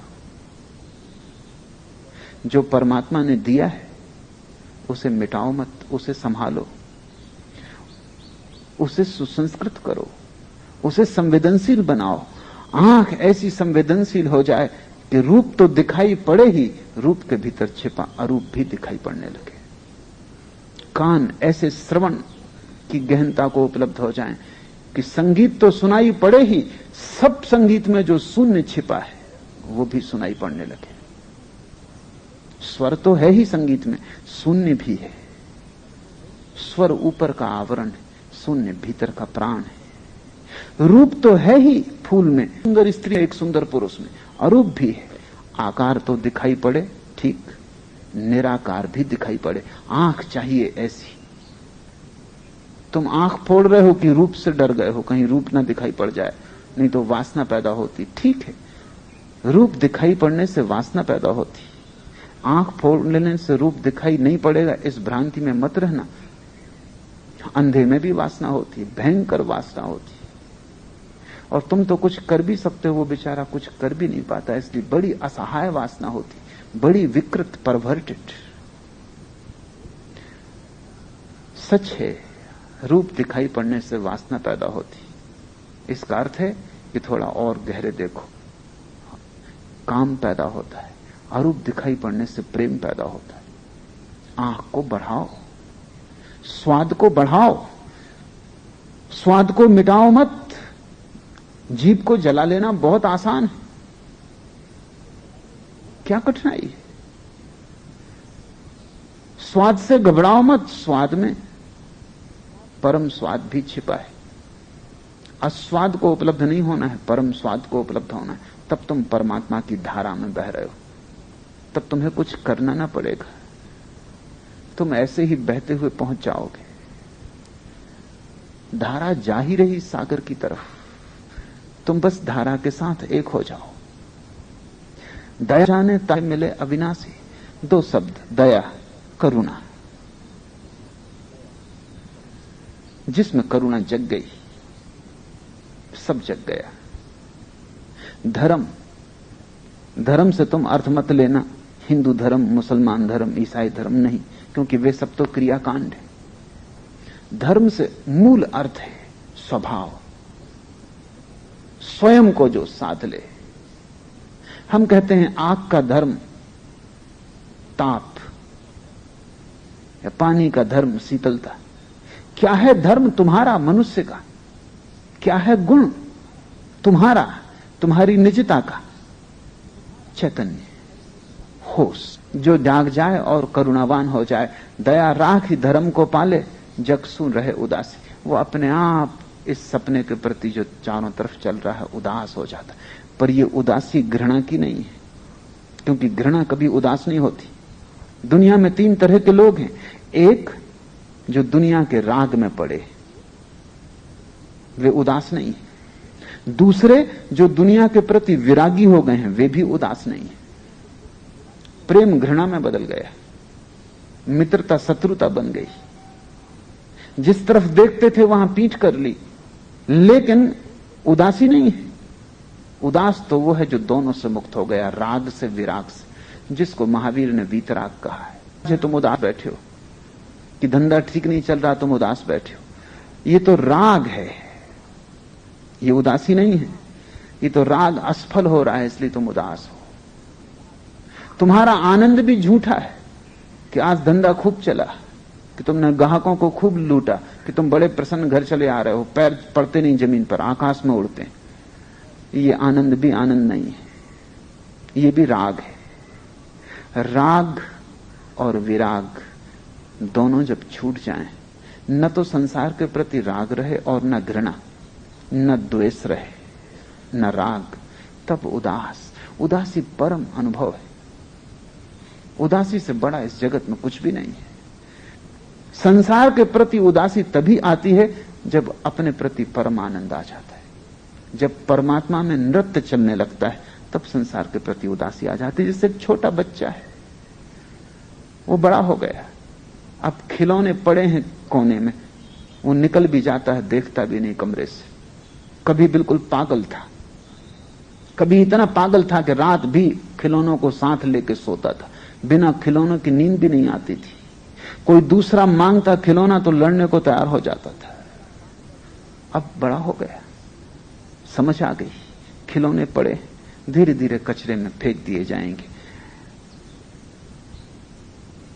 जिस दिन तुम्हें बड़ा आनंद मिल जाता है, छोटी उदासी हो जाती है। तुम संसार के प्रति उदास होने की कोशिश मत करना, अन्यथा उदासी गलत होगी, वो उदासी विराग की होगी। तुम तो परमात्मा को पाने की कोशिश करो, तब एक अनूठी उदासी आती है, जिसका स्वभाव आनंद का है, जो बड़ी विरोधाभासी है। संसार के प्रति कोई अच्छा ना बुरा भाव रह जाता, सब खो जाता, अपने में कोई लीन है, इतना आनंदित है कि कुछ और चाह ना रही, सब मिल गया, कुछ पाने को ना बचा। संसार की तरफ जो उदासी है, वही परमात्मा की तरफ आनंद है। वो एक ही सिक्के के दो पहलू हैं। दया राख धर्म को पाले, जग सुन रहे उदासी। अपना सा दिखाई पड़ता है कि जो ज्योति मुझ में जल रही, वही सब में जल रही है। अहिंसा अपने आप पैदा हो जाती, चींटी में भी वही है, हाथी में भी वही है, वृक्ष में भी वही है, छोटे में बड़े में, कण में विराट में, सब में वही है। और वो मैं हूं, तत्व मस श्वेत केतु, वो मैं ही हूं, वो श्वेत केतु तुम ही हो। एक ही का विस्तार है अनेक में। सहे कुसबद वाद को त्यागे, छाड़े गर्व गुमाना। तब सब गर्व और गुमान, सब अहंकार और अस्मिता छूट जाती। तब सब कुशब्द, कोई गाली दे रहा है, अपमान कर रहा है, कुछ सालता भर सहे कुसबद, वाद को त्यागे, और अब उसका कोई वाद नहीं है। ईश्वरवादी का कोई वाद नहीं है, ईश्वर को जानने वाले का कोई सिद्धांत नहीं है, सिद्ध का कोई सिद्धांत नहीं है, वो स्वयं ईश्वर है। वो समझाता नहीं सत्य के संबंध में, वो सत्य ही समझाता है। वो बोलता नहीं सत्य के संबंध में, सत्य ही उससे बोलता है। सहे कुसबद वाद को त्यागे, छाड़े गर्व गुमाना, सत्य नाम ताही को मिलिए, कहे कबीर दीवाना। पागल कबीर कहता है कि जिसने ऐसा कर लिया कि ऊर्जा को करुणा बना लिया,